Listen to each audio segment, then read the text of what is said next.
Hi friends, কেমন আছো সবাই? আশা করি ভালো আছো, আমিও ভালো আছি। তো দেখো, আজ আমি এক জায়গায় ঘুরতে গিয়েছিলাম। আমাদের ময়নাগুড়ির পাখির বাড়ি বলে একটা জায়গা আছে সেখানে।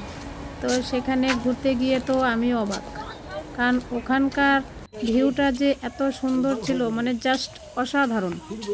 তো তোমাদেরকে বলে আমি বোঝাতে পারবো না, তোমরা নিজেরাই দেখে নাও। তোমরা নিজেরাই দেখে বলবে যে ভিউটা কীরকম ছিল। মানে জাস্ট এক কথায় বলার তুলনা নেই, যে অসাধারণ। আমার তো খুব ভালো লেগেছে, তোমাদের কেমন লেগেছে জানি না। আর এখানে সবথেকে অবাক করার বিষয় ছিল যে এখানে যে কোনো জিনিসই সব কিছুই ছিল বাঁশের তৈরি। আর এখানে পুকুরটাও ছিল খুব বড়। আর এখানে তোমার বোটেরও ব্যবস্থা ছিল।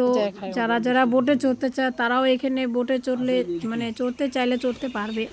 তো যেহেতু আমরা বাচ্চা নিয়ে গেছি, আমরা বোটে উঠিনি, আমরা শুধু এমনিতে জাস্ট জিনিসগুলো শুধু দেখলাম। আমার কিন্তু খুব ভালো লাগলো জায়গাটা দেখে। যে তোমাদের অবশ্যই জানাবে। আর আমার ছেলে তো খুশিতে মানে ও একদম পাগল হয়ে গেছে। ওকে মানে চিনি আমি, দেখেও আমি চিনি, আমার দিকে ফিরেও তাকাচ্ছে না, মানে ও শুধু চলে যাচ্ছে। দেখো, ওকে আমি পেছন থেকে ডাকছি, ও আমার দিকে দেখছেই না।